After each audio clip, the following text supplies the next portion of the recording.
two incidents within a few days. The one with Akwa Ibom and Ibom Air, and then the one involving Kwamwan. I think Nigerians generally should learn a lesson from this, that where your right ends is where another person's right begins. And that as citizen, as you said in your introduction, you have both rights, you also have responsibilities. And if you violate the law, you will be sanctioned for it. Now all this, I apologize, I beg, they don't do that in other jurisdictions. The same people who misbehave here, they will not do it in Heathrow. They will not do so at Washington Dulles.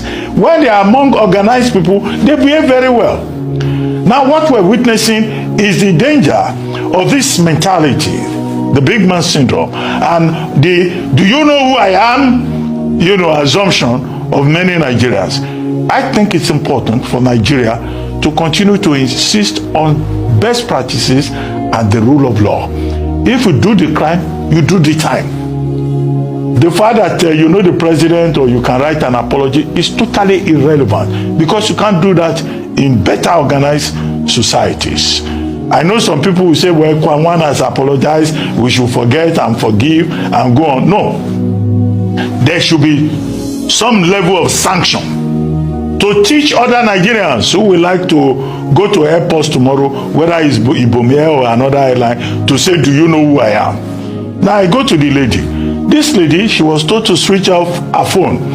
And then they said she got angry, engaged in an altercation with the crew official, and she made for the fire extinguisher to hit the lady.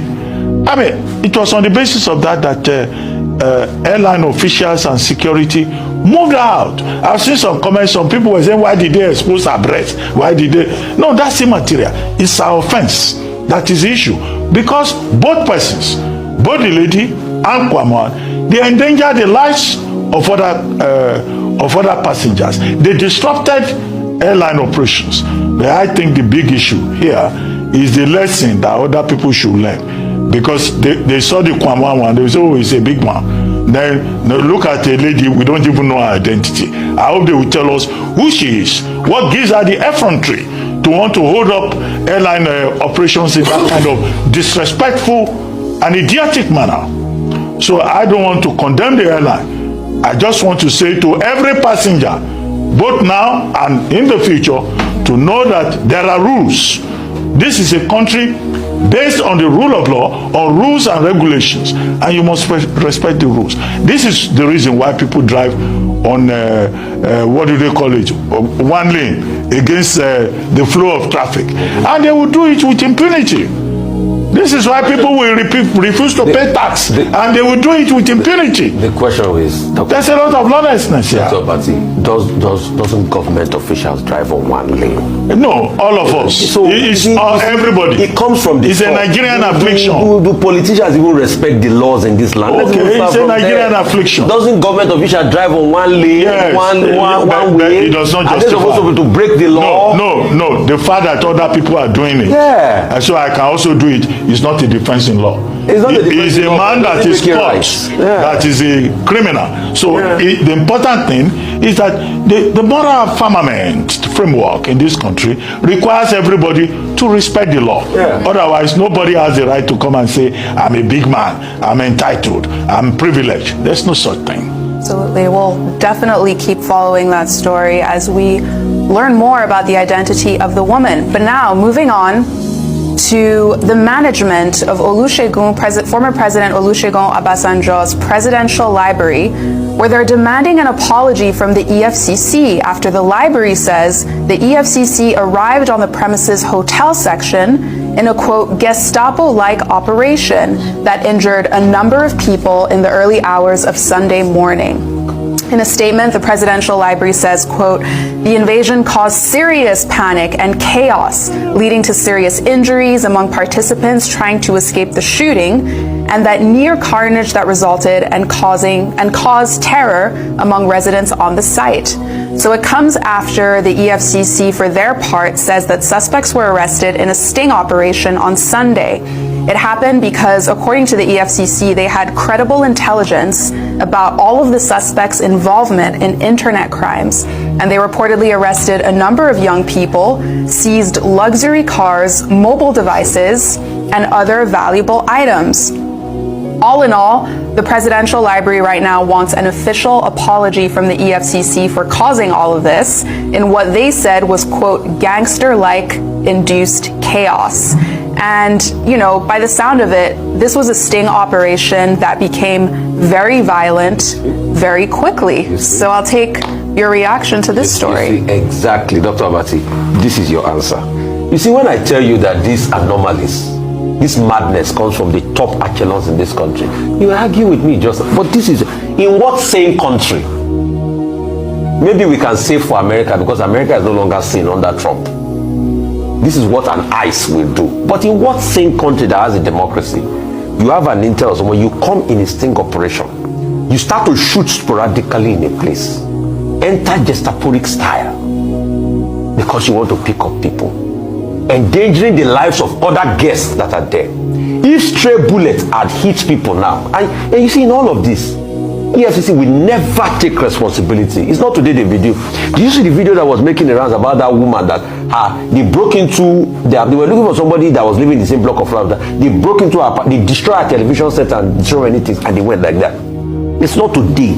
So when we are talking about everybody must respect it, like everybody, I answer you, Dr. Abati. But in what sane country? You have traveled far and wide. In what sane country? You have other people you are going to track, then you go into the place, disrupt people's livelihood in the name of going to do a bust operation. In what sane country do you have people, politicians come out to say how they rig election and everybody's looking at them today? In what sane country do you have people committing all sorts of atrocious activity? In what same country do you have top politicians like Oshomole disrupting airlines? Till today, nothing has been done because, you know, it's your word against mine. In what same country do you have people even telling airlines in some cases to wait that big man is coming, so they delay flights because big man is coming? So sometimes we talk as if Nigeria is a sane country.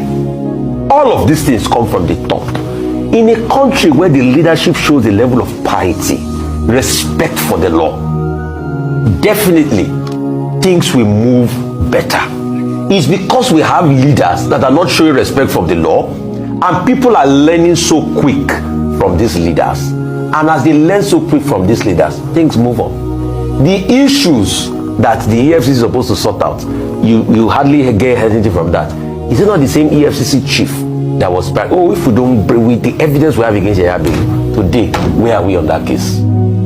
So, Dr. Abati, with due respect, you and I know, except we want to pontificate, that is not a sane country. You only respect the mood of law if you are not in power. Once you are in power and have affiliation, people violate the rule of law. But it must start with the leaders first, because it permeates into the people. So that's the point. Look at it again. Well, while the argument about leadership by example is very valid, it's also valid to say that as a citizen, you don't have the right under the laws of the country to say because our leaders are misbehaving, I will also misbehave. Because a commissioner of police will drive against traffic, let me also drive against traffic. No, that kind of argument cannot hold, you know, within the framework, within the theory, within what we know. But however, leaders behave badly. After all, Chinua Achebe said many years ago that leadership is a problem. Now to go directly to the Olusegun Obasanjo Presidential Library. Now, Vitalis Otes, who is the managing director of the OOPL, is alleging, and the issues they are raising is: 1, invasion of private property; 2, violation of the rights of OOPL as a private, corporate concern; 3, the violation of the fundamental human rights of the persons who were at the venue on that day, many of them who as a result of the chaos got injured, panicked and all that. And the Olusegun Obasanjo Presidential Library, they have said as a corporate entity, they will make appropriate representations to the authorities to protest that this is not the way to act. One, they said no warrant was presented to empower the EFCC to egress in or egress out of the premises. You can't just invade somebody's premises. That's what they are saying. Now, EFCC says, well, on the other hand, they had contacted the police station and that they had some kind of combined operation. Well, OPL says that is not true. 3, they said they were acting on an intelligence tip-off that some Yahoo boys, internet fraudsters, were there, and that in Abeokuta they arrested about 10. Between Lagos and Abeokuta they arrested about 90. So the question to raise here is that EFCC will have to respond to these allegations about the modalities of their operation and about what particularly transpired at the Obasanjo Presidential Library, because here there's an institution, whose reputation is also being called to question, because the insinuation is that they are saying, oh, that premises is like a haven for fraudsters, and they say that is not true. So the second issue is about the operation. So I think the ball is in the court of the EFCC to provide necessary clarifications and to respond to the posers that have been raised. Now, they said one Olakpade was the man who led the operation.